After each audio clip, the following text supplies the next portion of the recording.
me when I walk in, like Netflix asking, are you still watching me? I had plans that you didn't want to hear. You just laughed, said I should find a good career where I could have a little downtime every year, a 9 to 5 standard life for folks round here. And when I asked if there was more out there for me, you got mad, said we've got all that we need. A life that's fast is not all it's cracked up to be. Do what I said and you won't ever have to leave. But that's just unappealing, and for me it don't feel right if every morning when I wake up I'm not living my best life. I can't be the type of person wide awake like every night while my head's filled with regret. I'm dreaming about my name in lights. I just wanna see all my options, all eyes on me when I walk in, like Netflix asking, are you still watching me?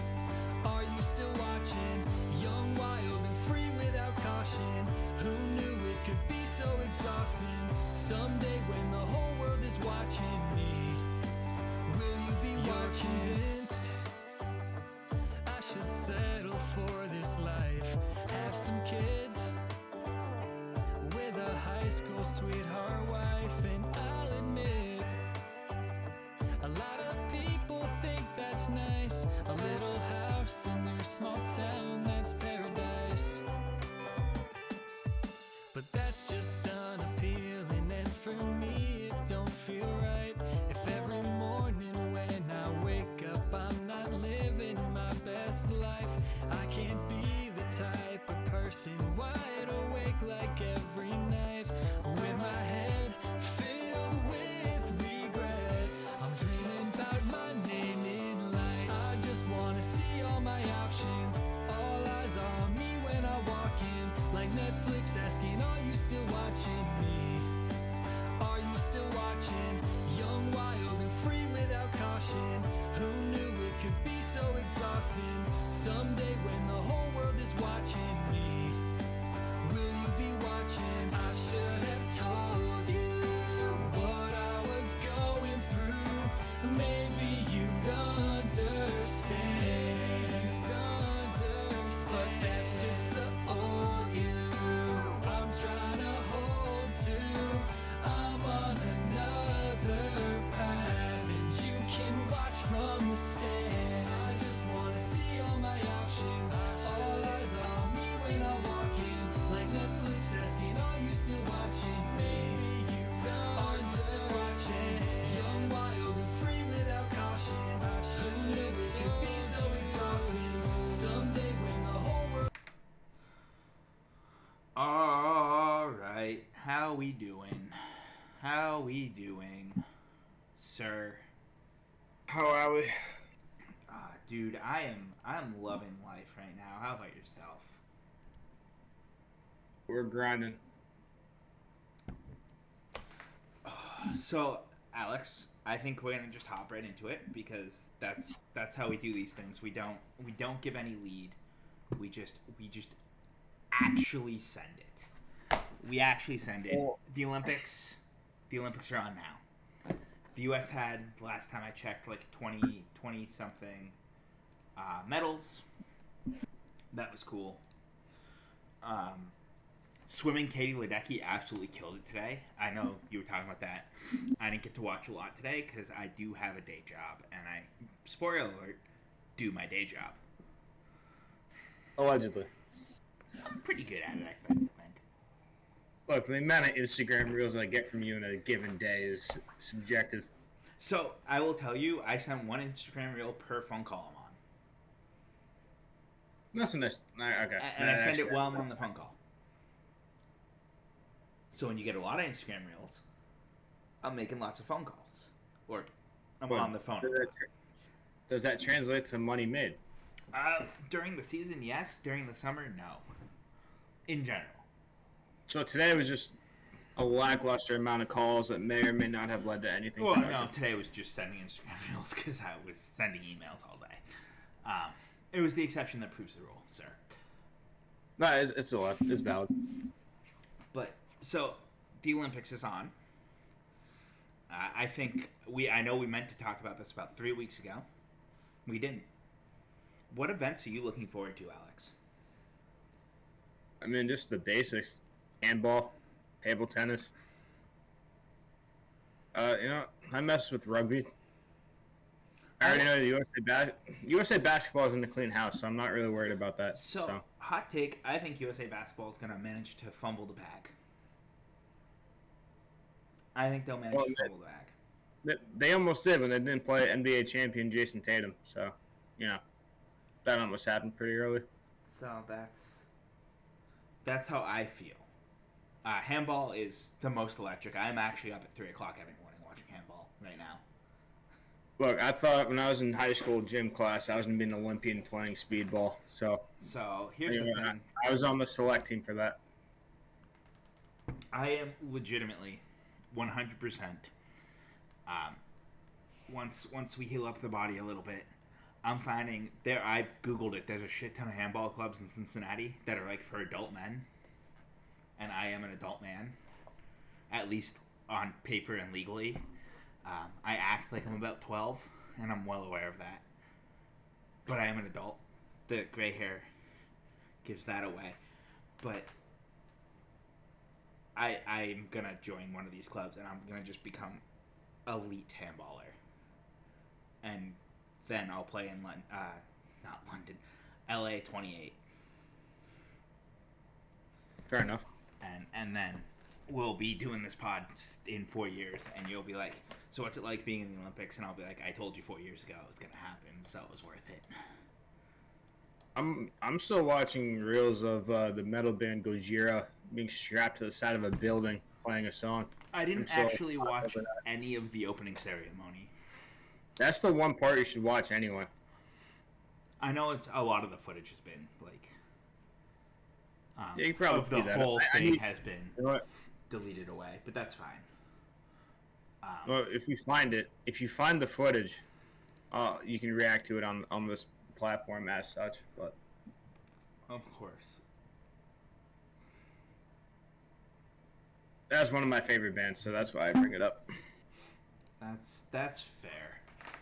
I think good bands are good, and that's that. But I watched some synchronized diving. But like I said, I've been up at like 3 a.m. every morning watching handball. Because it's so damn entertaining. Obviously watching soccer. And the swimming. I watched a lot of swimming yesterday. Archery. Very impressed watching archery. What other sports do I really watch? And track and field, obviously. I do watch quite a bit of the track and field. I like watching the pole vault, the running events. The pole vault's hilarious. And I will say it's hilarious because it's scary. They're like, oh, yep, I'm just going to go up on this pole and jump 15 feet and it'll be fine. Or higher. It'll be fine. It's fine. But yeah. What, you weren't ready for that? No, because you never put that much emphasis on it. Oh, I do. You clearly have not heard me play goalie in NHL. Football TM. It's been a minute since you've done that. We're talking about real football here, Drewski. Like handball. Well, football, real football. Oh, handball is real football. I almost bought a handball about 5 years ago on Amazon. There's one still sitting in my Amazon cart to this day. Official Olympic handball. Well, Olympic-sized handball. So. But I do think a hot take about handball, and I think it's kind of like curling. I think it is one of the best events that is underutilized in the United States. Big facts. No, so that's how I look at it. Who plays in the Hall of Fame game this year for the NFL to appease the child in chat? The Bears and the Texans, but Caleb Williams isn't playing. So, I mean, it's NFL preseason. I don't care about the NFL preseason. it's just the next wave of Massachusetts Pirates players anyway. I mean, the Hall of Fame game is cool. I watched it a couple years ago when it was Cleveland. And it was like Cleveland and the Jets last year. Wasn't that the year they had bad turf? Or that when the Steelers played there? I feel like that's every year. No offense to Canton. That field isn't ready for actual turf. Or like whatever the playing surface is doesn't take whatever preparation or whatever like. It doesn't take well to how a proper field should be. I mean, I don't. Football's like a great sport. I love football, but it's not like, especially during the preseason, it doesn't get me up. Like, I'm not gonna get up in the morning and say, "Oh man, it's preseason football." I do get that way for preseason hockey. I've always gotten that way for hockey, and I like football. Like, don't get me wrong, but I'm definitely one of the most casual football fans there are. Like, explain why you're a Browns fan. I'm a diehard Browns fan. I love my Browns. I watch every game or I listen to every game. And so when they played the Hall of Fame game, of course I was amped up for it. But I think Mr. Sinclair likes football. I'm not sure if you're getting the hint there. I agree. But that's the thing, right? I just... Take it or leave it. I mean, I'm not going to lie. The worst part about NFL training camp is I work downtown.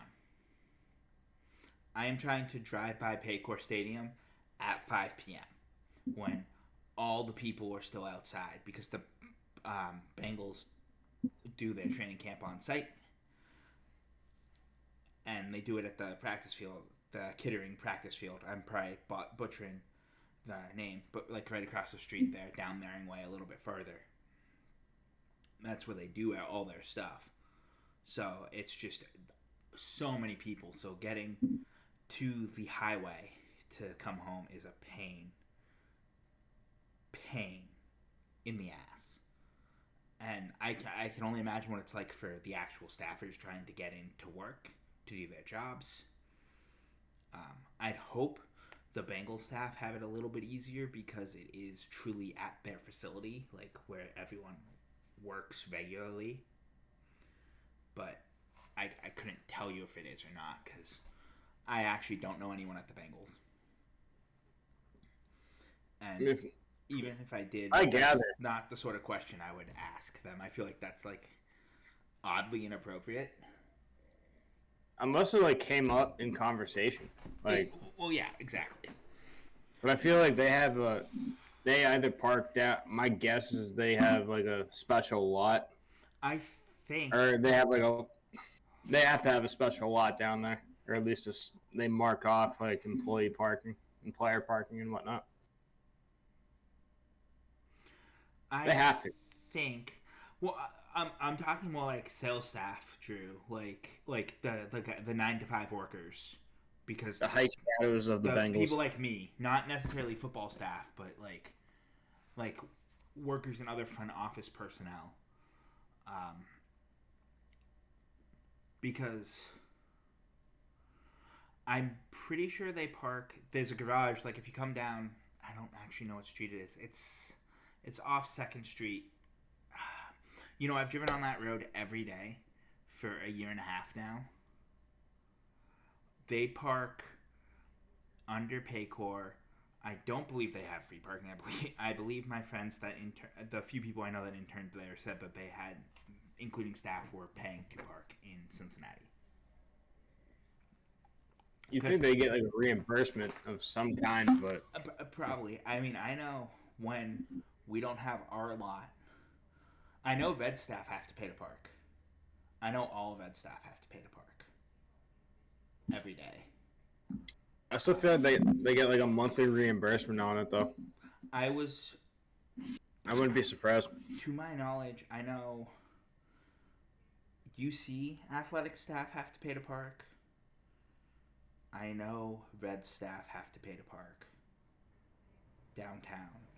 To my knowledge, I work for the only team downtown that doesn't pay to park. Like, that we get parking. To my knowledge.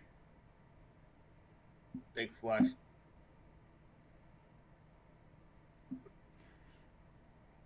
That's again. Yeah, paying the park to work is so ridiculously inconvenient. Honestly, I don't like I said. I can't. I do know for a fact that UC, because I know people that work at UC. I know they have to pay to park. And I'm pretty sure people I've talked to that work for the vets say they pay to park too. I think if they don't get like some of the few limited spots, they have to pay to park. And I don't know about Xavier. I don't know FC, and I don't know the Bengals. But knowing that they're parking in a public garage, and I think from what I've looked into about FC, I think everything at FC is at their facility. I think their offices, like their main office, is in the facility now. To be fair, parking in downtown Cincinnati is $7 a day. In most garages. So down to the banks, it's like you hit. From the banks is a max of like 15 in a day, but that's if you're there for 3-4 hours. So if you're at a game, you're paying 15. The garage, the only garage I know the rate for off the top of my head is East Parking, and it's $7 a day for non-events. And on events, did I tell you when we went to SmackDown that I didn't have to pay for parking? They just look. Nice. Doug Sierra texted me like, "Have your ticket and your card ready," and then I'm like, so whenever I leave a place like that, I always have it in one hand. Mm-hmm. I'm like waiting, and I'm like, there's nobody standing at the gate or whatever you want to call it. I'm like, I'm saving myself probably $10 or $15 today if they did it. Just clutch. Again, right. I'd hope that they do have parking, because I know how expensive parking gets on game days. I believe it's $80 to park in most of the garages downtown for Bengals game days. That's like if you go up, even if you go up to like 4th Street. Up to when we went to Hoops Classic, that was the day of a Bengals game. What was it? It was like $30 or something to park up there. Yeah, but we did get to watch that T. Higgins play before it happened. So that was kind of funny. Yeah.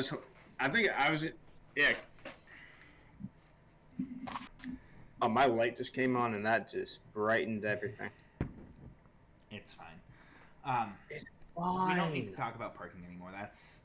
It happens. I don't know. I can't speak for those organizations if they pay to park.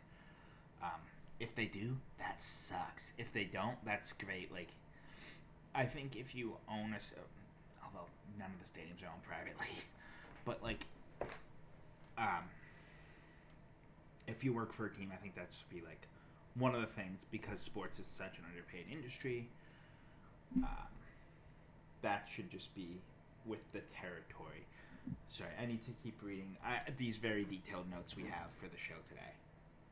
Oh, I definitely lost where that document is on here, so we're fine.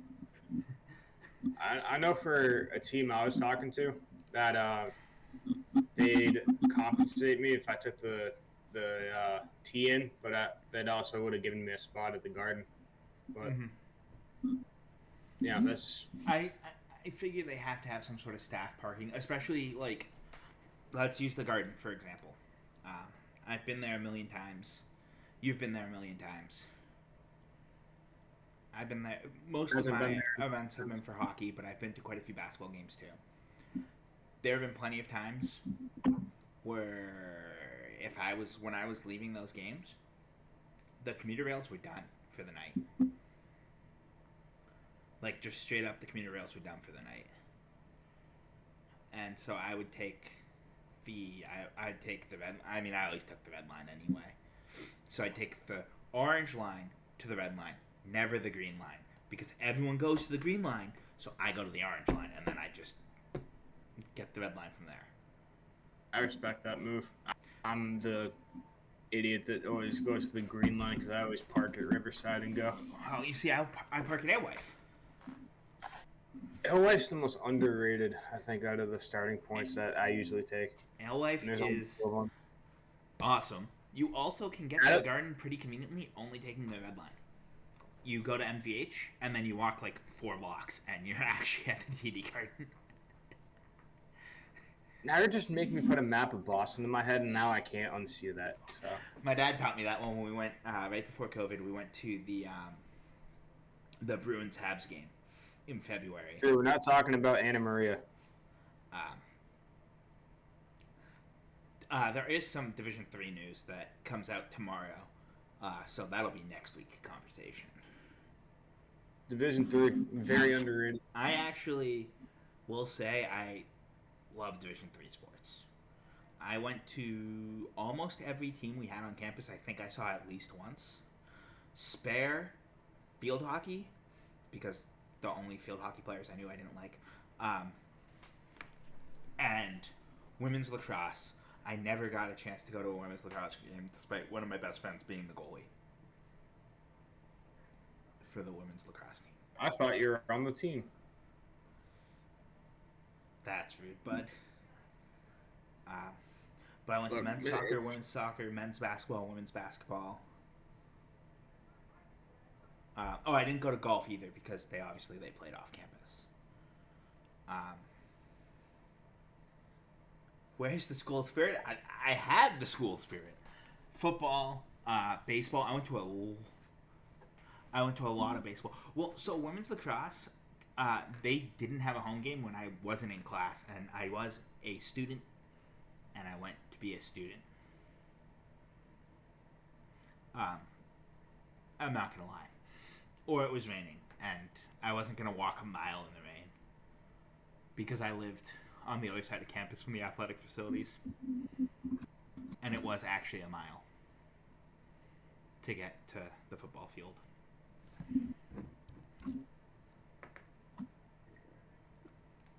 But I went to a softball game. I went to rugby,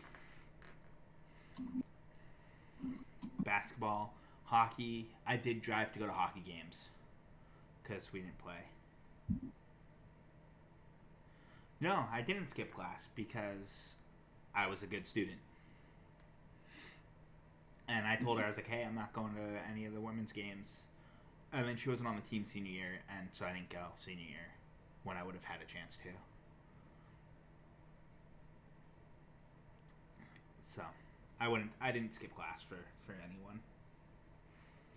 I think I missed class like a grand total of 8 times in college over the 4 years. Like 8 school days, not 8 classes. I think I probably missed like 32 classes. I'm assuming that's because of New England weather playing a part in that. But nope. That's I only didn't go to class if I was puking.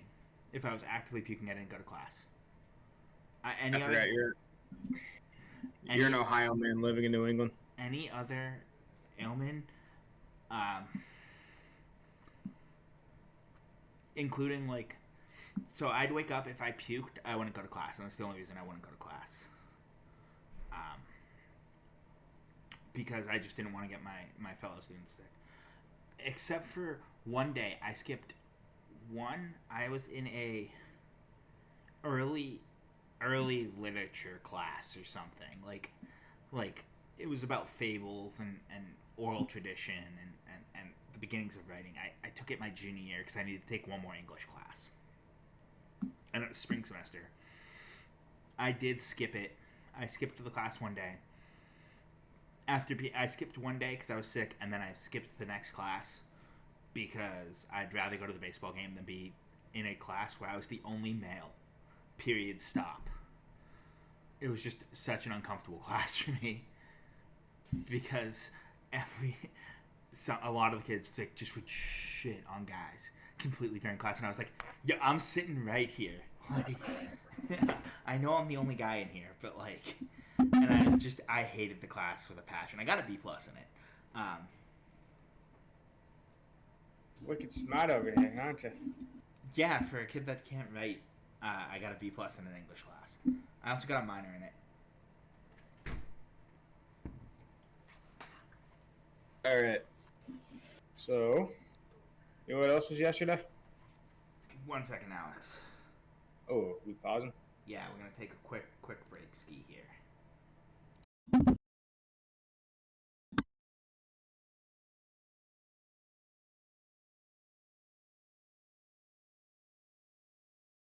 Is watching me. Will you be watching?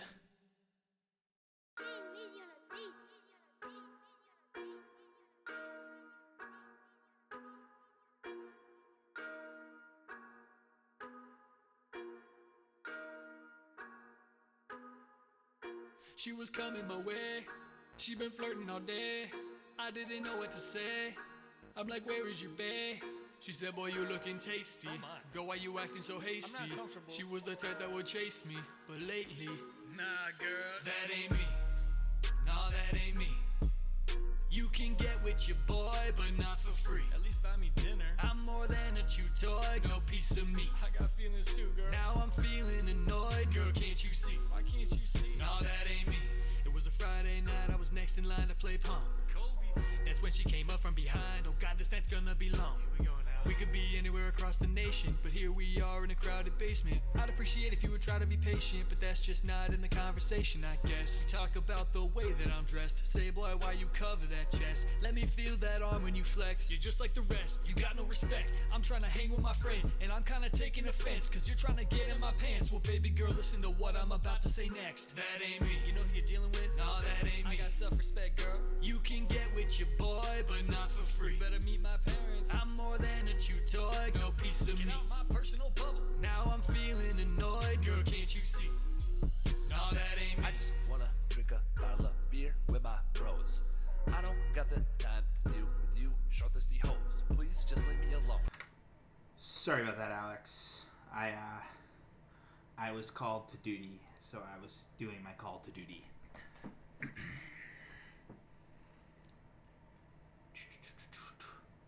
So, Drew, to answer your question on how it was uncomfortable, when the whole class was basically just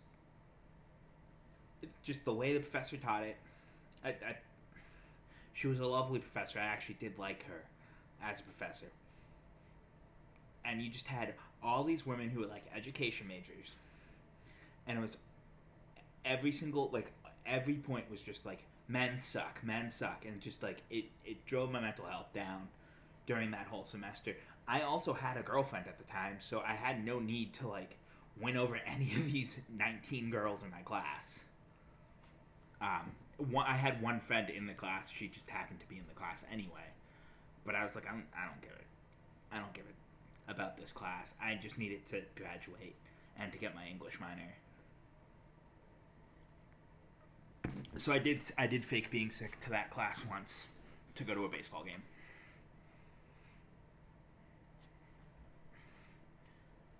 Sir, I cannot hear you. Why can I not hear you? Oh, I muted myself, that's why. Alright, so what were you trying to say? So I had to take children's literature in my sophomore year. Mm-hmm. And it was ironically during the last winter, no, not Your sophomore? 18. Your sophomore year was 18. That was my senior year. Spring semester. All I did in the back was watch curling. That's amazing. I'm not gonna lie. I was so checked out of that English class, but I did it just to graduate, which is fine. Like, I got the grade. I did well, and I don't regret taking the class. I think it was a cool class because I love that era of like writing and storytelling. I like it a lot, but it's just it just was not the class for me. But so let's get back to the Olympics. Actually, you transitioned really well, and I think you did it by accident. That's why I'm here. You're right. That's your whole role on this show. I'm also going to tell you wasn't my now. idea. I it was your idea, and it was just basically have me tell stories about my life because you knew that they'd be just fire, and you could just make shit tons of TikTok content off me being me. Look, we're not doing. Also, I'm gonna segue just to segue back. I did want to touch on. I know Drew is looking forward to speed option U.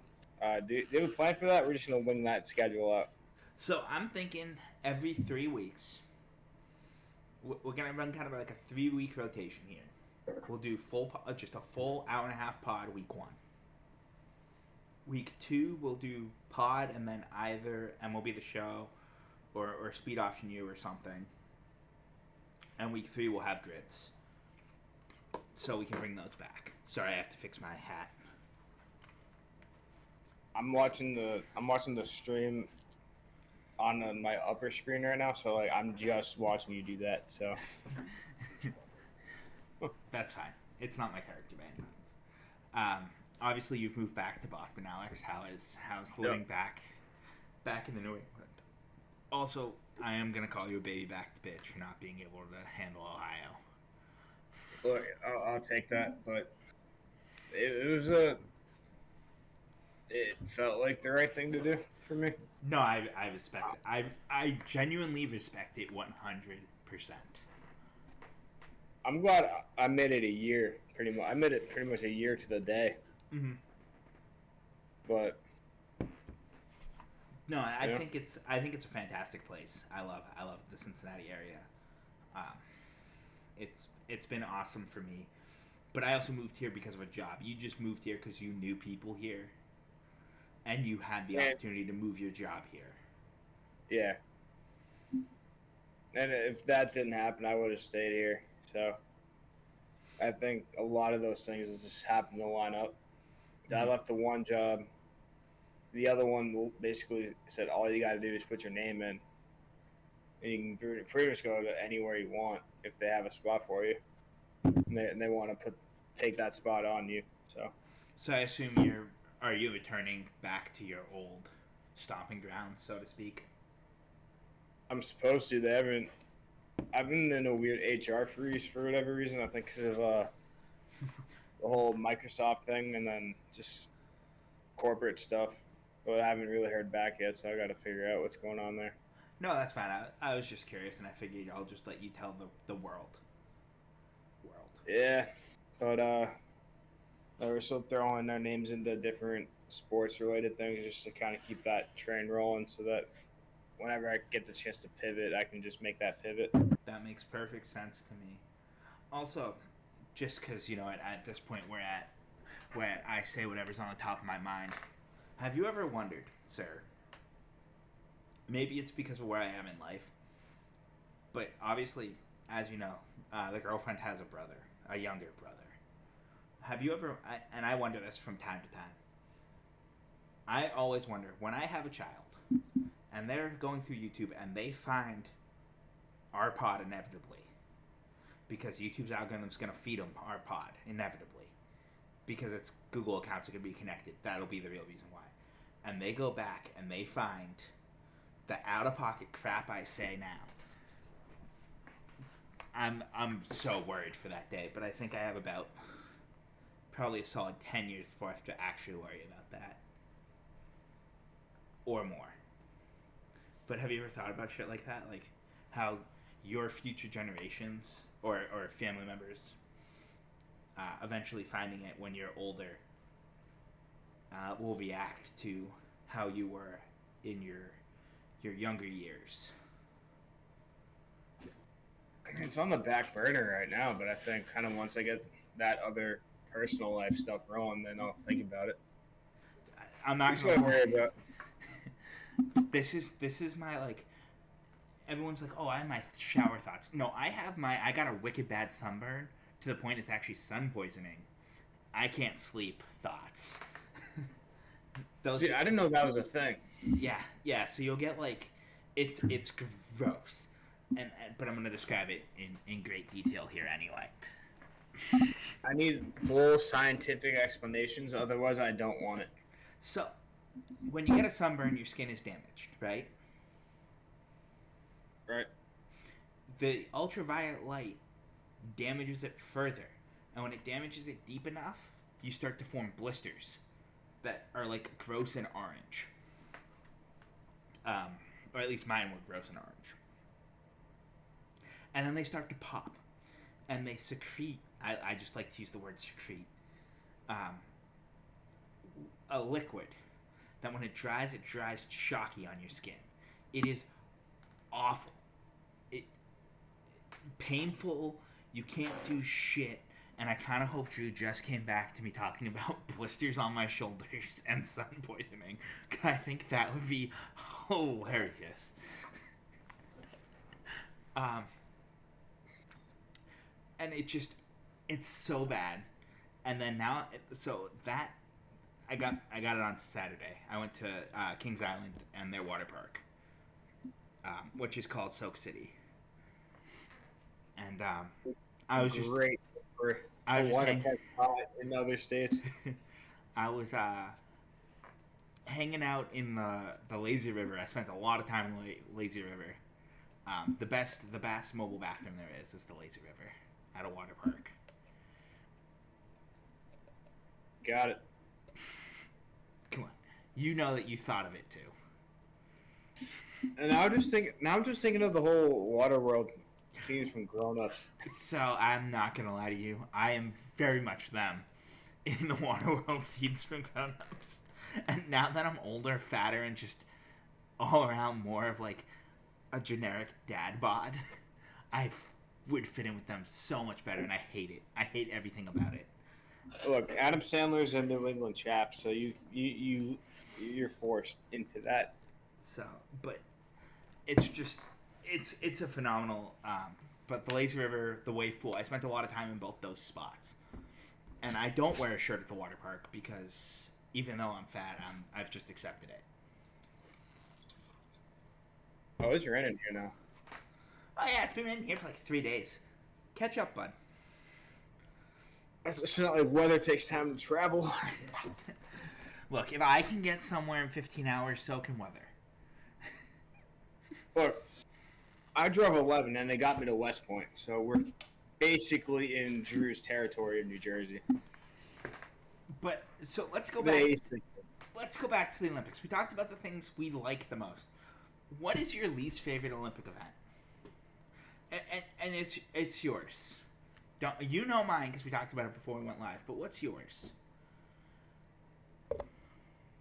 It's stuff I don't like have the interest in watching. The whole grouping, I'd have to go with like the shooting and stuff I'm not gonna go out of my way to watch. Fair. Mine is dressage. I think it is actively. Hold on. Spell that out. Spell that out for the class because I don't know how to spell that. Dressage. That sounds French. The event sounds French, and not a sport. Shouldn't be in the Olympics. And here's why, Alex. Here's why. Ready? No. You get it. That's fine. So yeah, I think they have that spot set up just because it makes the world easier for them. I mean, if this was a predominantly American event, it'd be like trying to wrangle Oris in Red Dead Redemption, which I think should be its replacement. Alex is just out here advocating for a rodeo. But when it's in LA, we're gonna do rodeo events. Like, put me on the Olympic committee. It's fine. We're just gonna do So I don't think Look, rodeo. here's how this will. Hold on. I'm gonna cook off a little something here. All right, I'll let you go. So, we're gonna plan. We're gonna add some more games for 2028 because I think flag football is gonna be in that one, which will be sick. It should But be. you ever think that we could just walk into the meeting for whoever's setting up the 28 games? But hey, have you heard of this podcast?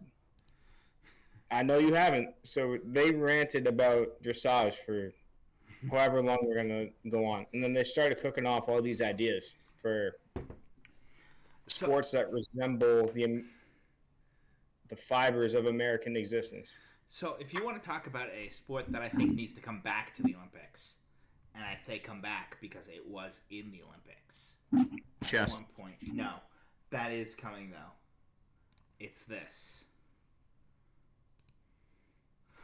Let me have some friggin' tug of war back in the Olympics. I want Olympic tug of war. This needs to come back. Look at that. Whoever's idea it was to take it away. It was sometime in the 80s, Why? I think. Why? They don't like fun, Alex. They don't like fun. Look, you and I would be anchoring the U.S. team in tug of war. It's fine. I don't think I would because I have terrible. Despite running a couple marathons, I have terrible leg strength. If you want me to Sir, be we have completely 4 honest. years. We have 4 years to get that form right. Alright. The Karate Kid style montage for that training will be the most elite thing coming out of this podcast. Like I said, I plan on devoting my skills on becoming a handball player. It'd be cool to make the Olympics, but if I can just play at a high enough level that I feel good about myself, I'll be happy about that. Even if it's just straight up, I play recreational handball once a month. I peaked in my handball ability in high school, so that's enough of a resume boost right there. Like, you don't understand Acton Boxborough gym speedball. That got very intense very quick. I know that's not a Maynard thing, but in Acton, you ran Sir, the gym. You were elite in handball. Sir, we played speedball. We took speedball very, very seriously. But yeah. It's basically whenever the first snowfall indicated when speedball season begun in Massachusetts gym classes. So, Alex, I legitimately have a handball. This is actually in my Amazon cart right now. An official handball. Barely see that. Official. It looks like a soccer ball. Well, they are. They're basically just a really small soccer ball. You clearly don't watch handball, Alex. I really don't. But yes, I have a Molten competition handball because I know Molten is the handball company. I legitimately, to pull it into my Amazon cart, when I put it in the cart many years ago, I had to go to amazon.co.uk because it was not listed on the American website. So you were going to go out of your way to import balls? For athletic events, yes. That's something Drew would do. Look, I'm going to take my handballing seriously, sir. And when I play... I don't doubt that. When I play in the Olympics in 28, I will sign a handball. I will mail it to your mother's house. And it'll say, with the inscription, suck it. Can I just get a custom Amazon? What you can leave a note in the The gift? the itinerary on Amazon. Yeah, you can just gift it. Then I want Triple H and Shawn Michaels to come out of nowhere and start doing the DX celebration. I'm glad you figured out where I was taking that from, sir. No, sir, that's been stuck in my head for a very long time. But yeah. I like the Olympics. I like handball. I really am gonna. I don't like how expensive handballs are. How much is that one handball? To get an official game ball from the Olympics, it's like $80.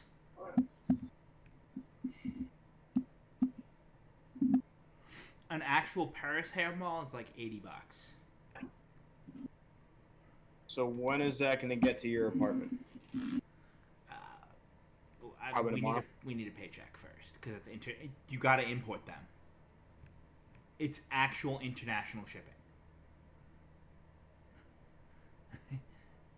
It's actual international shipping. I'm probably gonna go to Molten's website and see if I can get one from them.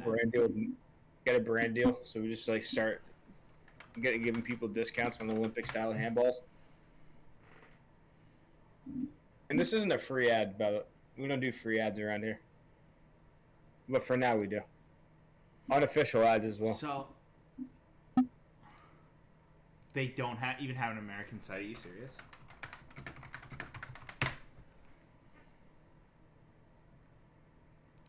Molten USA.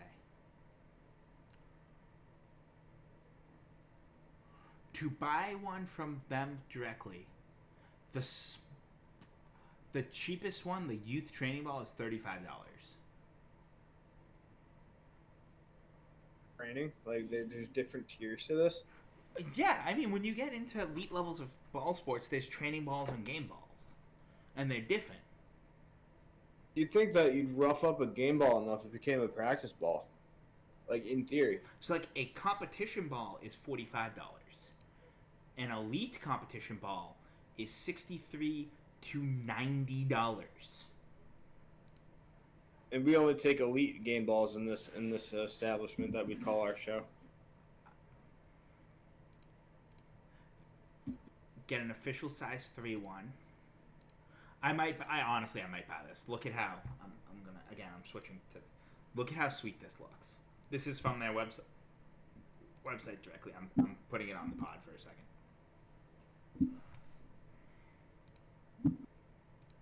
So when Sierra finds out about the handball that's coming to the apartment, I need to be keyed in on how that conversation goes. Well, I think she'll be okay with it. She respects me, and she's told me multiple times you can spend your money on whatever you want as long as we can still afford rent and we save a little bit of money at a time. So you having an overabundance of handballs is just not going to be a problem. Technically. That's just a great explanation on how to use adult money. Can I just say technically and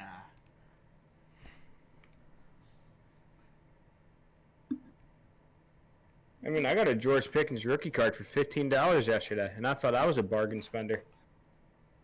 Yeah, no, I legitimately think I'm gonna buy a handball. Like, I get paid in a couple days. I might spend my extra money on a handball so I can have just a legit one. We just sign one and then we just give it away. Let's get some viewers first. That's what I'm saying is we sign a handball, probably devalue the ball by about $50, and then we ship it out to whoever wants it. Or I just give it to Drew when he comes to Ohio. Actually, he did call dibs on something, so that's what he's calling dibs on. He's not here to realize he called dibs on a signed handball by his favorite podcast. No, I couldn't do that. If we got bigger and like I actually did play like legit handball, I'd heavily consider it, sir.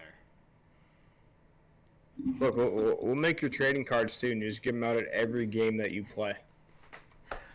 I want a Tops Now card, please. Sir, I don't work for Tops. You're gonna have to reach out to them about that. Is it Tops or Upper Deck that you can make like basically a custom card? I thought any company can do that. I thought it was one that like very specifically had it on their website. All right, I'm gonna go to the Googles on this one. I'm also going to the Googles on this one.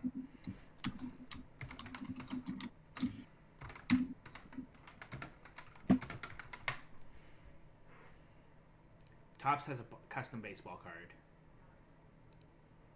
Oh, I looked up Upper Deck. Although Top's page isn't loading, so.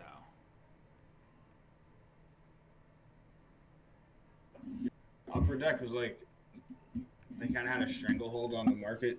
And then Topps just said, screw it, we're going to do everything. And then Panini's like, no, we will. Mm-hmm. Remember when like Upper Deck had the codes on the back of the cards? Yeah. Dude, that was an elite move that should come back.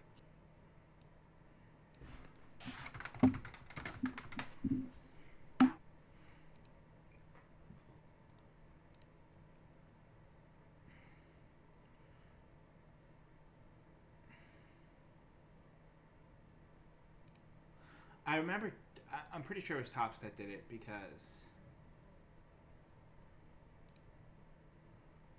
No, I feel like Topps is big on that stuff now. But their custom website's down.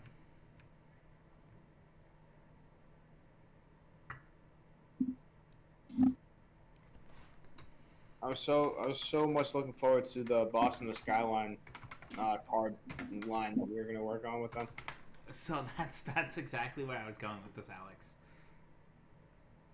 If we can find if we find a custom thing, I will happily produce a few. We'll call them team sets, for lack of a better term. And every X amount of team sets, so you get a Drew Sinclair. No, so what I was gonna say is we make a couple, just a few, because obviously one for you, one for me, and it'd be like, I don't know, depending on how many you could put in the set, milestones of the podcast. Because I think that'd be cool, and then with an Alex and a me. One, of course, because you gotta. So it'd be like me, Alex, milestone X, Y, and Z. Little tiny set of cards to make it better. You know what I'm saying or attempting to say, sir? I know what you're cooking, sir. I don't know what I'm cooking. Only The Rock knows what he's cooking. Or something. I mean, you didn't have dinner yet? No, we did. We had Hamburger Helper for dinner tonight. Underrated meal. Dude, Hamburger Helper is fantastic. Does the hamburger, in fact, help you throughout things in life? Mm-hmm. Let's kind of transition back here to talking more. I don't need that tab anymore. So we get the social ticker back up for a while.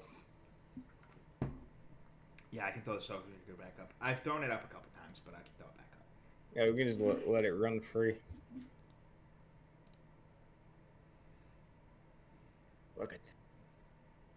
It's probably a good time to plug that we do post some shorter clips of this wonderful experiment throughout the internet. So, yeah, do follow us on social media. The Twitter hasn't been super active this last couple weeks. I promise it'll be getting more active. That's my domain. You get to see I get my Twitter fingers running, and do I cook? Do I cook on the Twitters when I get going? I just haven't gotten going yet. To the point where there is no profile picture on the Twitter. but it also makes sense because we're kind of slowly adding profile pictures to everything. Yes, we are. I'm letting you. And I mean that very slowly, actually. Yeah, I mean I have to just pull one of our clip images. The Instagram will definitely be getting active. The YouTube Shorts scene will definitely be very active. We do post the full videos on the days that we stream, which will usually be Wednesdays at noon.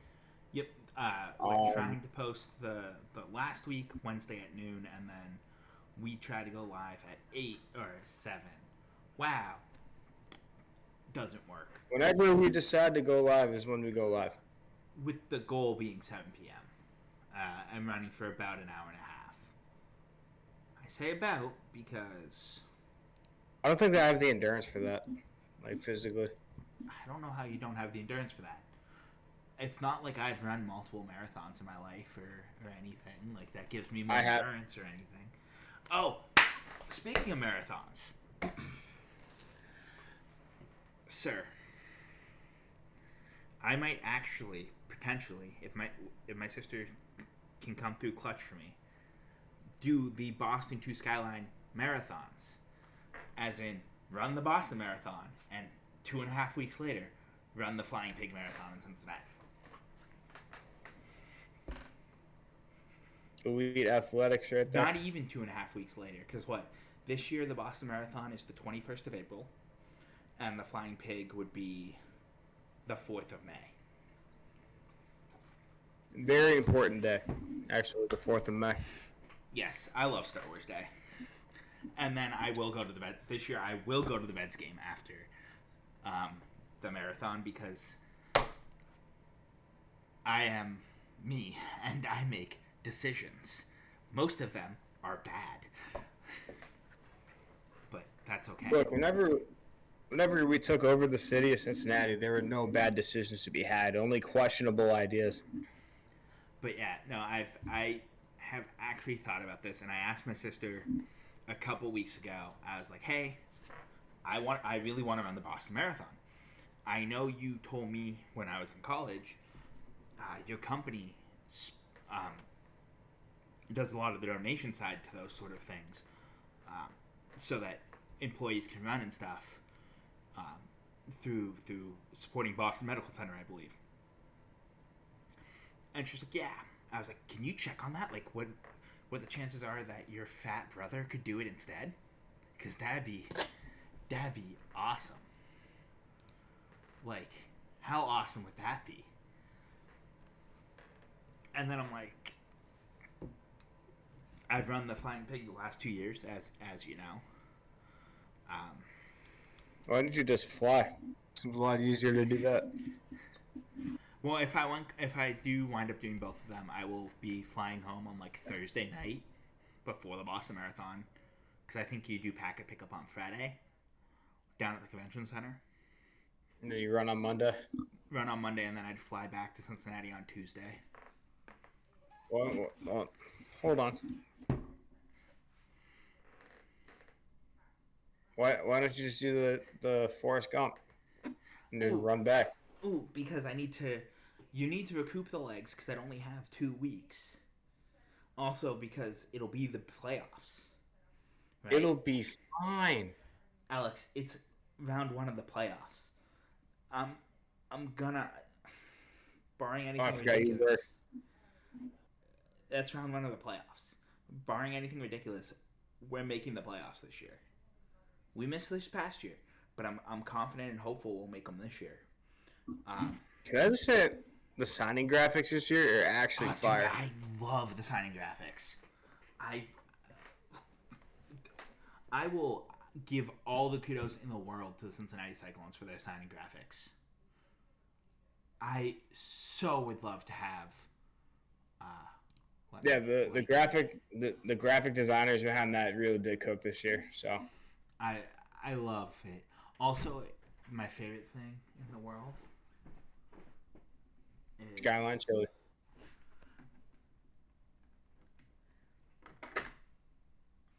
the fact that the cards are 1 out of 5, 1 for 3.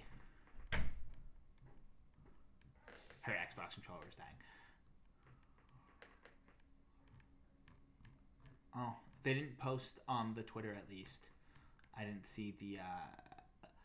I like the Griffin signing graphic, but the playing card McLean is from today is just so good.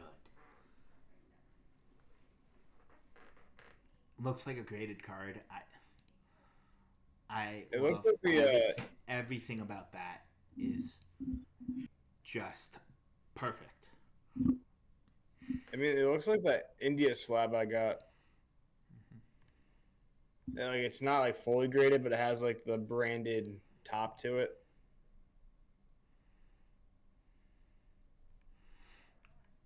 Oh, have Alex. While we're just on the topic of wildness, have I told you who my about my Twitter, like the Hike Shadow Twitter, Oh, the personal page. No. the sort of personal page. Have I told you who some of the random accounts that follow me on Twitter? No. All right. Well, Obviously, the Boston the Skyline podcast well, does. yeah, of course, and then obviously a lot of other Twitch streamers. That's normal. John Cena. I thought he can't see that. You Like probably can't see us, but like the actual John Cena profile. Oh, the pride of West Newbury, Massachusetts. Like what? Look at this. I'll flex on this just a little bit. Obviously, it says verified since 2012. It's telling me that I should upgrade to get verified, which I won't because I don't have money right now. I did have verified. I did verify my Twitter account at one point, but I think that's cool. That John Cena, granted, he follows 14. Well, I'm sorry, he only follows 839,000 people, and has 14,000 followers. I don't know how I got followed, but John Cena followed me. So that's cool. Oh, your camera is having a day. Nah, I moved it. And then the other thing that I like to mention that follows me is the brand Slim Jim.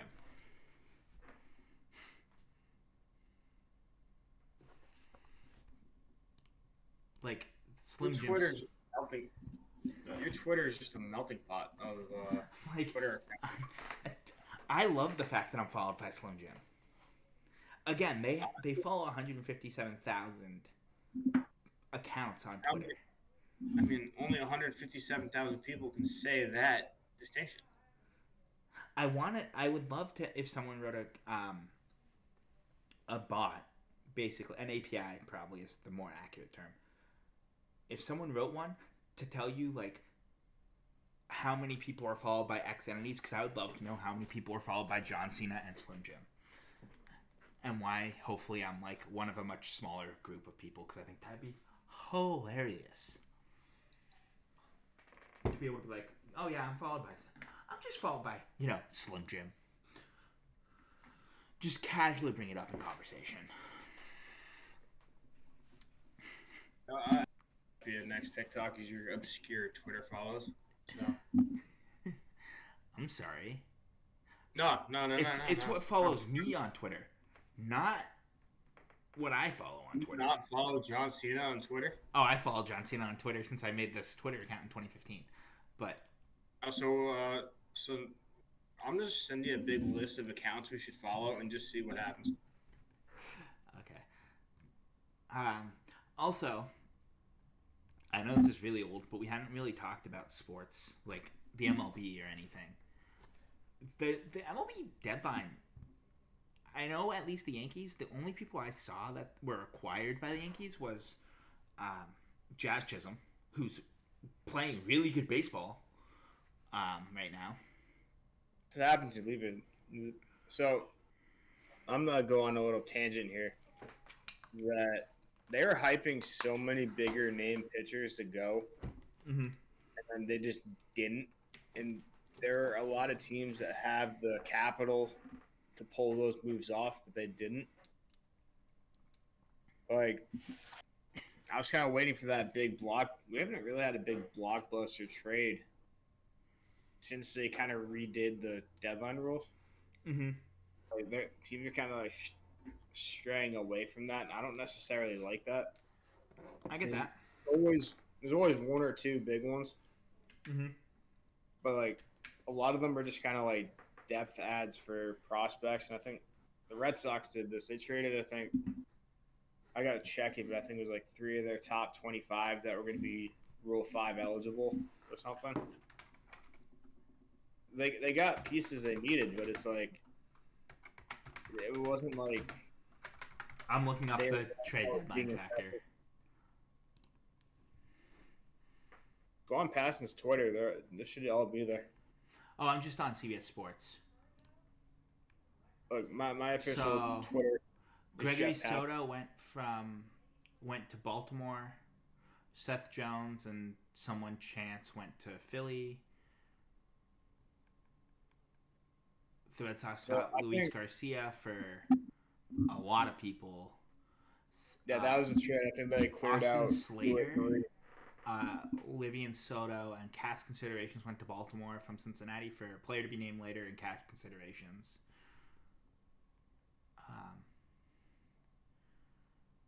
The Padres and Yankees made a trade. I'm looking to see. Eloy Jimenez went to Baltimore. That's decently a big move. The Orioles had a huge deadline, if you really think about it. Pittsburgh They definitely got kind of were. alpha. Miami was selling off any player with a pulse. Tanner Scott went to San Diego. That's actually a decently big one. Yeah, I think the GM of the Padres is saving his job on that. Paul Blackburn. They were not supposed to be. It's like Lucas Sims got traded from So Lucas Sims, shout out him. He's on the Boston to Skyline route. Yep, he's going to Boston right now. I mean, if the deadline was 2 weeks ago, I could have driven him out here. You could have saved the Red Sox so much money. I could have saved the Reds a lot of money on it, on whatever moving fees they had to pay for them. Fair. Tommy Edmonds, a Dodger? And Michael that was Kopech? That was a Was that 315. a great deal? Yeah. I'm going through slowly through the trade tracker. I'm looking to see if I want there's to say, Jesse can Winker. we stay on the White Sox for a second? Yeah, go for it. Yeah, they should have traded. They should have traded Crochet if they were trading. If they traded Eloy, they probably should have traded. They just should have cleaned house. Like, kind of called the season a bust and just whatever. But I don't know why you keep your top pitcher. Yeah, if you're just gonna kind of coast your way to a last place finish. I couldn't tell you. Like I said, the Yankees getting Jazz Chisholm for 3 players. Like, I think the Yankees still win that trade because Jazz Chisholm has already been more productive than those 3 guys are going to be this year. Were they all minor leaguers or were they all like bench players? Just looking at names, I'm guessing they're minor leaguers. Yeah. For the most part. So that's what, also, the Yankees signed Brett Phillips as a pitcher. I was just about to. I saw that and I was like, "Are you serious? This is some MLB The Show level bullshit the Yankees are pulling off." Look, Cashman's desperate to make a playoff run. Brett Phillips is going to be the closer to lock it down. If that happens, like, no bullshit. If that happens, I will be so hype. You should just order your Brett Phillips jersey now. It's probably my only word of advice. I'm just saying, Brett Phillips had a pitcher card in MLB The Show last year. I think it was a playoff run whatever playoff run the Rays had is when he. When did Brett I Phillips? thought it was 21.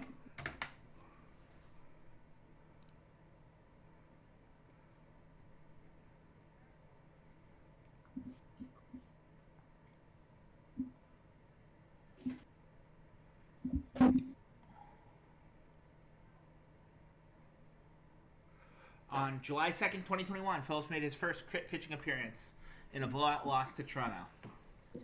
Boom. Smart. I mean,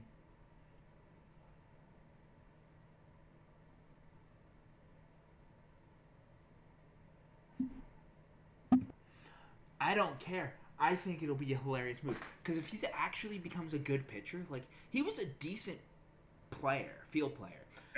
Yeah. And it's not going to be as big as, like, it would have been 3 years ago. 3 years ago, it would have been much bigger if Brett Phillips got signed as a pitcher, became successful because of the DH rule and the NL, right? Yeah. Because if I'm the Yankees, which I'm not, unfortunately. I don't have that kind of money. You're not assistant to the traveling secretary quite yet. I'm not George Costanza. Thank you for the Seinfeld reference. It's a great reference. It's a fantastic reference, and I appreciate it greatly. That's why I'm thanking That's you. a- That's a top 5 clip from Seinfeld, and I will live on that hill with everybody else. But so to get back to my point that I apparently am so easily skewed from. 3 years ago, 4 years ago, whenever the DH rule came to the NL, it was 3 years ago, right? Was the last season without it? I think it was whenever the last CBA was, is when it got, when it went through. So like 22, we can call it. Yeah, whenever the last CBA, I think, was when it technically came into effect. Regardless, I know it didn't come to the video game until this year. Which, flanks. But 3 years ago, we'll use 3 years ago. We'll use the 2021 when he made that pitching appearance. If you're the Yankees and you have a guy that's Brett Phillips, he's a decent baseball player, right? He's playing in the MLB as a fielder. So clearly he can hit. And now you go and you play, I don't know, pick an NL team. The Milwaukee Brewers. Chicago Cubs. Milwaukee Brewers. Pick your favorite one. I don't care who it is. The Arizona Diamondbacks, because you know what? Apparently we live in 2000. We live in 2001 now. And you go. You're playing in the World Series. It's game, I don't know, 3, because that way the Yankees have home field advantage. It's game 3, and you need a pitcher because you know you're at Chase Field and your pitchers are batting. You get near the end of the game and you can put Brett Phillips in. If he's due up that next inning, you don't have to waste a pinch hitter now because he's decent at hitting. So you now can bring a presumably good pitcher in, right? Who was a presumably good fielder.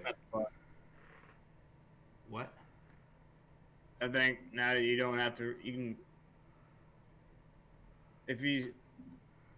I think it's like you don't lose the lineup spot now. You can just. Yeah.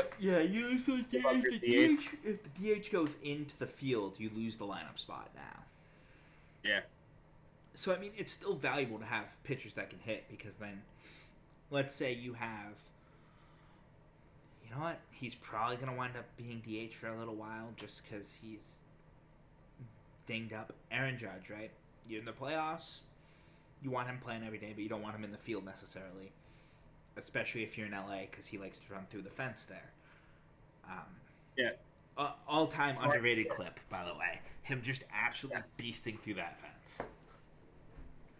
It's and like one of those things mostly okay.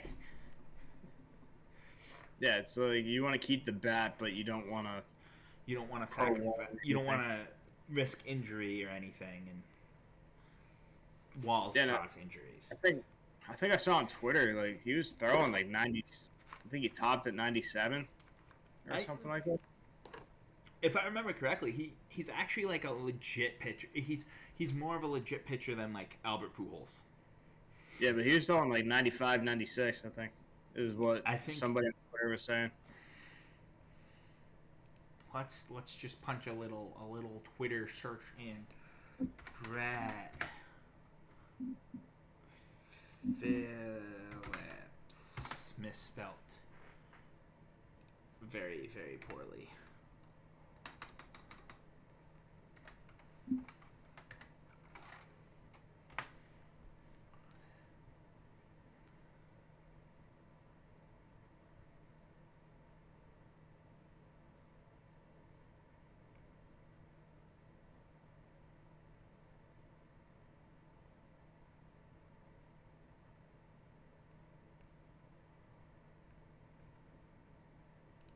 I misspelled Phillips really bad. I thought it was.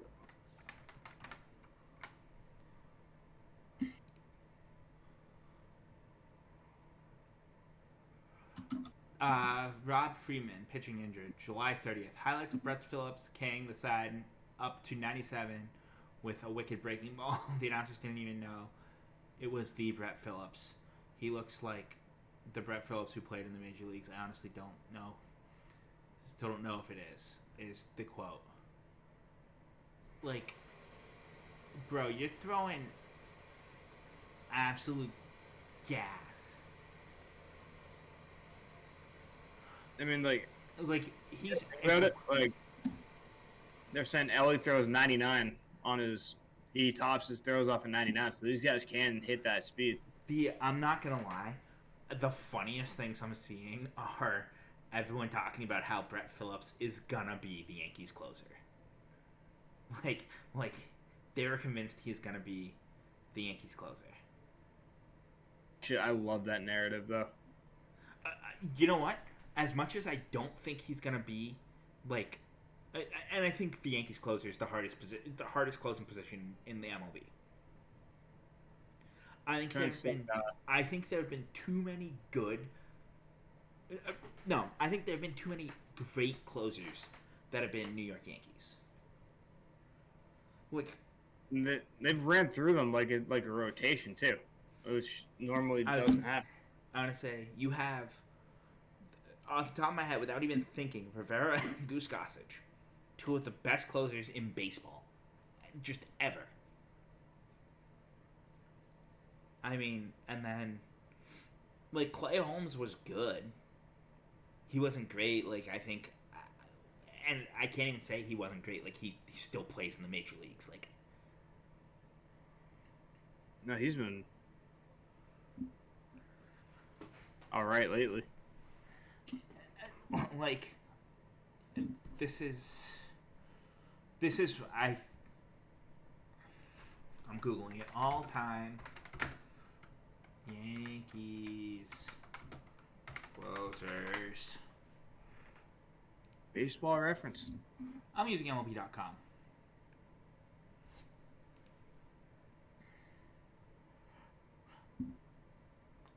So, Mariano Rivera is ranked number 1 closer for the New York Yankees. I'm sorry, this might be just straight up the Leaf pitchers, but let's be real. If you're one of the top relievers, you're probably the closer. Number 2, Goose Gossage. Number 3 was Sparky Lyle, who played in the 70s.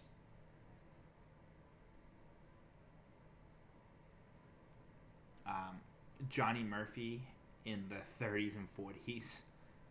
Dave Rigonetti in the late 70s and the early 80s. The late 70s and then the 80s. Tom Gordon. Wasn't Tom Gordon the closer for a quick sec? Maybe, I don't know. Tom Gordon. He did pitch for the Yankees. I don't know to what extent, though.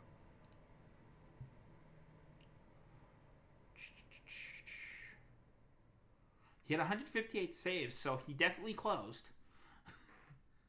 Did he open? Well, you can't get saves if you're an opener. Don't tell that to the Tampa Bay Rays. Oh yeah, he was the. Although he was on the Yankees in a weird, weird time, because he only played for the Yankees for 2 years. It was 04 and 05. It felt longer than that, though.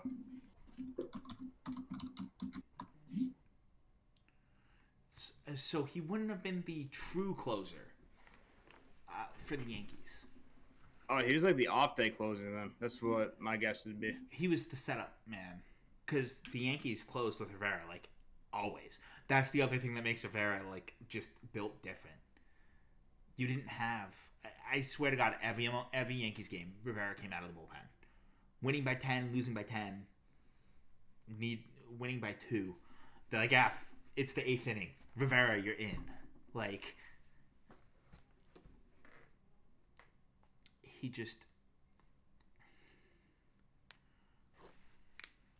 Yeah, so it says... He was the setup man for Rivera or a middle reliever. So he just was a general reliever for the Yankees. but still, like, I can't knock a dude that was a reliever, right? Like, he was a reliever for the Yankees. Yeah. That's a hard position. But no, I know Clay Holmes was the Yankees closer at least a couple years ago, because I know I went to the Red Sox Yankees before I moved. And you saw Clay Holmes come in and you'd be like, all right, he's not Rivera, but I think he's still the guy.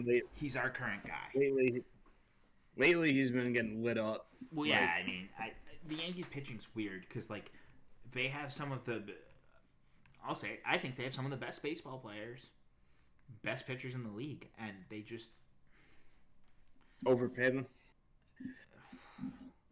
Not even overpaid them. They just. Well, Garrett Cole's overpaid, but well, yes, I agree with that. They're just not. Did I tell you who his brother-in-law is? Or do you know who his brother-in-law is? Not off the top of my head. Are you familiar with the San Francisco Giants? Yes. Brandon Crawford ring a bell to you? Yes. That is his brother-in-law. So, right, like, they have Clay Holmes listed as the closer on Wikipedia. Technically, yeah. Just because I'm on Wikipedia as it is, so I'm just using that. Not even using baseball reference like a real fan. Sir, we use the tools we have at hand. So I have Cole, Cortez, Gill, Rodon, and Stroman. Like, that's a solid starting rotation. Like, 3 years ago, that was an even better starting rotation. I'm surprised, like, Nestor didn't get traded either. Like, somebody would have given something So, for him. Here's the thing about Nestor. I think the Yankees actually want to keep him. I think they're trying to kind of do what they did in the late 90s, mid to late 90s, and kind of rebuild a core, like a decently young core. And Nestor feels like he's young. He's 29, so he's not young, but he feels like he's young. So that's what I can say with that. I just think he's been good. I mean, he has his highs and his lows, and I would like to see him stick with the Yankees through his career at this point.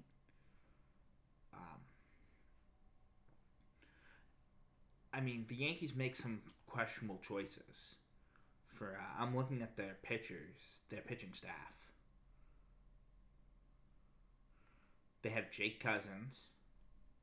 They have Tim Hill, who's 100 years old. Just kind of stockpiling arms for when Garrett Cole's arm gives out. They have Mark Leiter.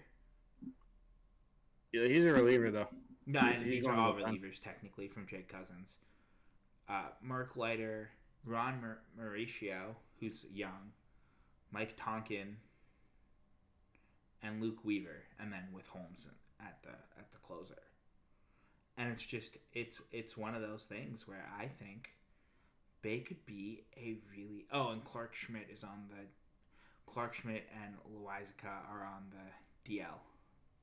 Imagine they had both of them. They'd probably be a few games better. I think...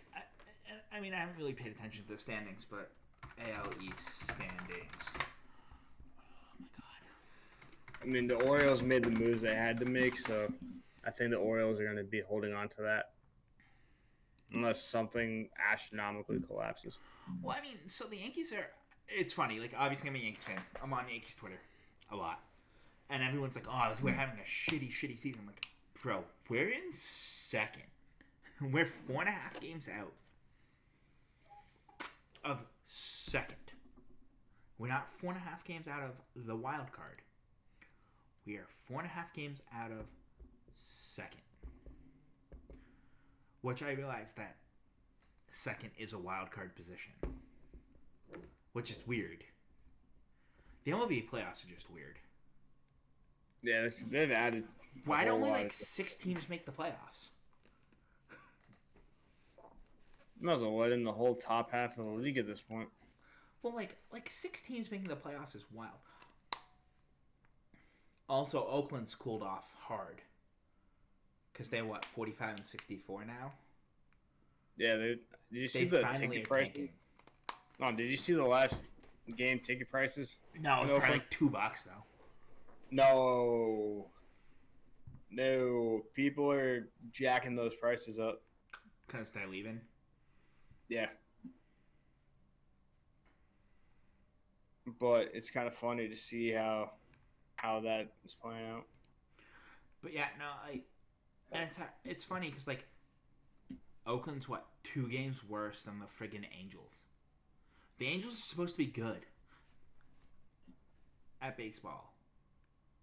Like they have the greatest player ever, Mike Trout. Yo, they don't play in the playoffs. It doesn't matter if you could have the friggin' Hulk on your team, but if you're not making the playoffs over a guy's whole career, when was the last time the Angels were even in the playoffs? Like 5 years ago? Was it with Shohei or before Shohei? That's what I'm trying to remember. Whether it was before or after they got Shohei.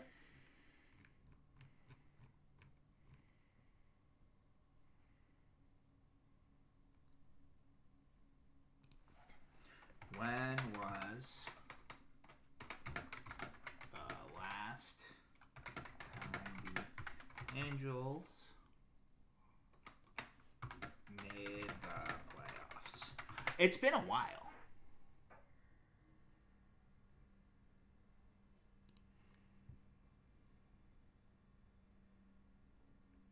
So I have the past 10 seasons. 2014. It's been 10 years since they've made the playoffs. 2009 is the last time they won a playoff round. Then it was 2005, and then they won the World Series in 2002.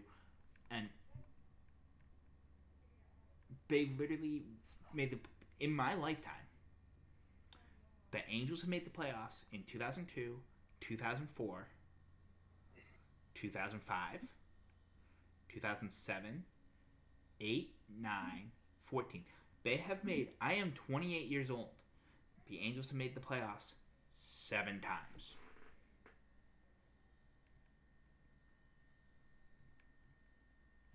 Like, the rebuild needs to come.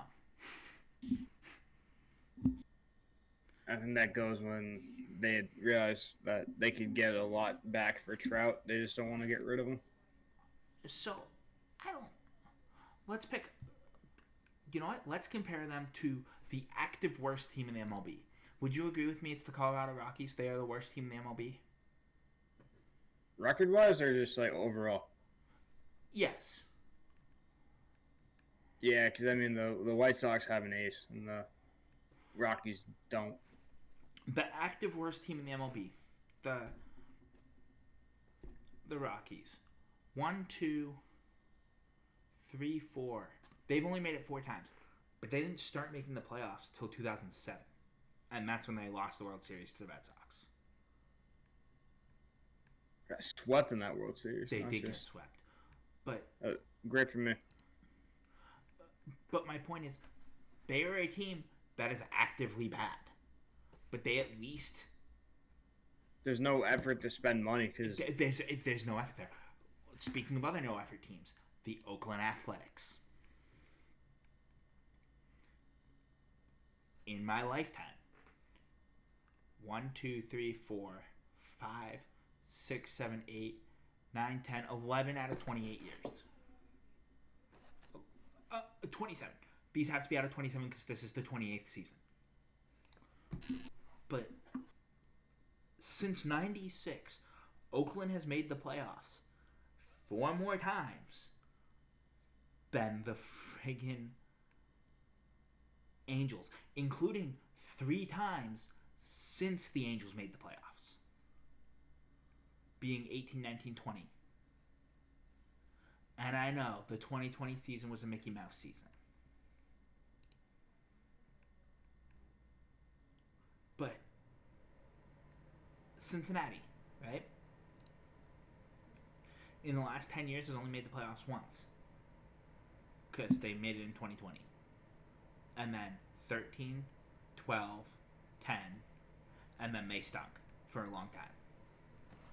But they're making teams that like historically don't spend money are making the playoffs pretty much as consistently as the Angels, and they have the best baseball player in baseball, and they keep spending friggin' money.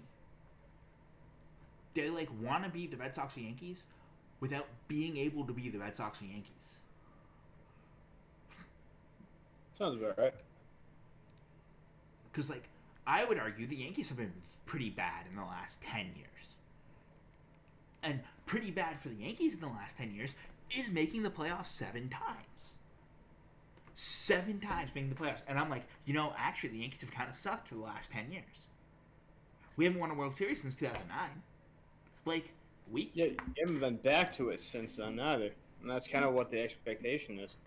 That is factual. For some reason I thought the Yankees made the World Series since 09, but no. They've made it to the AL Championship in 2017. Who did they lose to? Oh yeah, because that was that Houston year. I'm still not over that one, but like whatever. Like Houston bested the Yankees. Was that the trash can year, or was that the year after? No, that's the trash can year. That is the trash can year. That series is largely thought of as like one of the bigger examples of the trash can series. But the Houston trash cans, Astros. In the last 10 years, they've won 2 World Series. And they've made the playoffs every year since 2017. And then they didn't make it in 16, but they made it in 15. And then there was a big gap, and they lost the 05 World Series to the White Sox. Mm-hmm. Like, there is no team more mediocre in baseball, and I will die on this hill. There is no more mediocre team than Los Angeles Angels. I think when you look at how they spend money, and it's relative to spending money, because that way you can kind of discount because obviously the Athletics haven't made it as much, the Reds haven't made it as much, the Rockies haven't made it as much. None of those teams spend money. The Marlins, who sell their whole damn team, don't make the playoffs, right? They've only made the playoffs twice. Maybe they're the most mediocre. Well, they've made the playoffs they made the playoffs 4 times in my life with 2 World Series. So they're still doing better than the Angels because they have 2 World Series on 4 trips to the playoffs.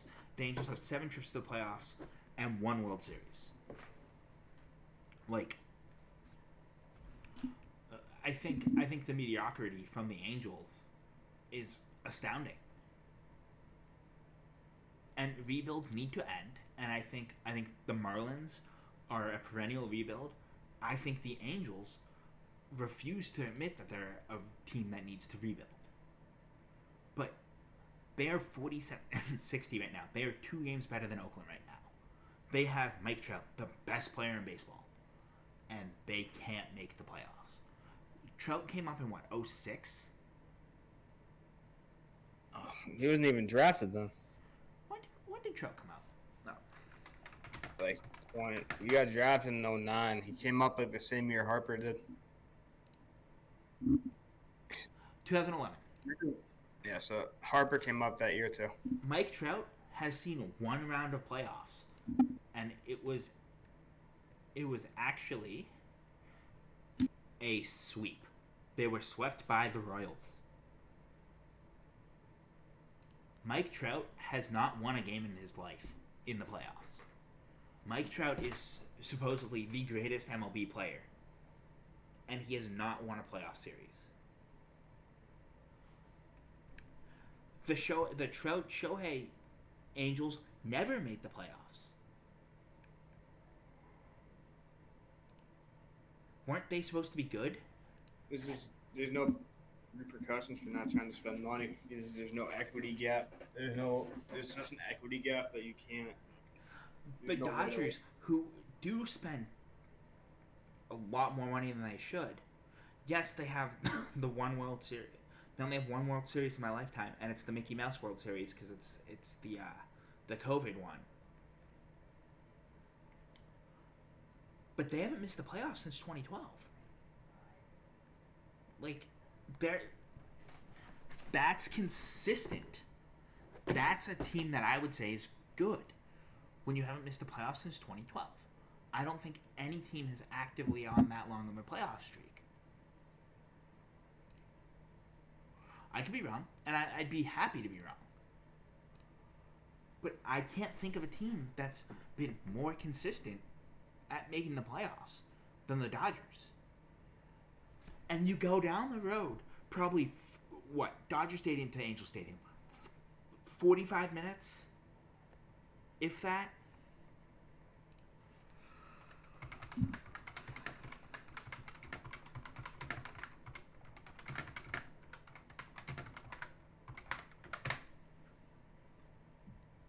Okay, it's an hour and 9 minutes, 31 miles. In heavy traffic. Yeah. So I guess that would be the traffic right now.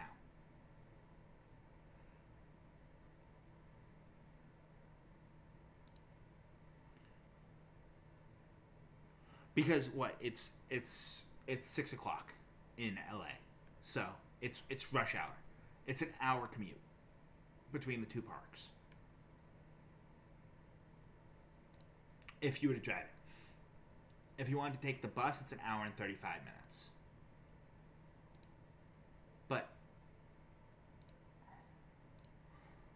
And if you want to walk it, it takes like however long it takes you to walk 31 miles. It would be 10 hours. But an hour drive. Mind you, I can get to Indianapolis, Indiana in an hour. I can get to Columbus in an hour. 1 hour is close. I don't know why the Dodgers can be so successful and the Angels are mediocre. The AL West is not that much stronger than the NL West. Honestly, the AL West has the Athletics, who we've talked about, are middling. They have the Texas Rangers and the Houston Astros. Okay, both those teams are really good. They have the Angels and the Mariners, right? That's the 5 teams in that division. And, like, the Mariners are decent, so, like, yeah, okay, winning the division is hard. I will give you that. But is the NLS that much more of a pushover? You have the Diamondbacks, who were just in the World Series last year. You have the Rockies, who do suck. You have the Giants, you have the Dodgers, and you have the Padres, right? It's the 4 California... It's basically California. It's the 4 California teams, and... Yeah. I'm sorry, not the 4 California teams. It's... Yeah, Oakland... Not Oakland. San Francisco, LA, San Diego, Arizona... Who's the last one? And Colorado. So, you can't tell me that's a easier division to win any given year than the Angels division. Yet, the Angels can't make the playoffs to save their lives. And the Oakland Athletics, who are moving cities twice in the next, 5 years, because they're going to go to Sacramento for, 2 years, right? Something like that. You have Oakland, who has been more successful, and I'm pretty sure their payroll is a bag of string cheese. And a loose paperclip. And you have the best player in baseball, and you can't get people to come play for you. There's a problem there. There's a big problem there. And I think the Oakland owners should sell the team, and the team should stay in Oakland. I think the A's are an institution and deserve to stay in Oakland. That's a feeling I have. But oh my God, you want to talk about someone that should be selling the friggin' team? The Angels, sell the team, start over, because you've sucked since 2002. You won a World Series, and you said that winning thing, that's not for me, man. I'm out on that. I'm out on the whole winning thing. And Alex, I think I am starting to get heated about the gap. about how bad the Angels are. That I think that's where we leave I think it that's for the evening. That is a good stopping point for sure. I want to thank you guys for coming out and joining us, and we'll be back at 7 o'clock next Wednesday evening. Have a good one. All right, see you, man. Bye.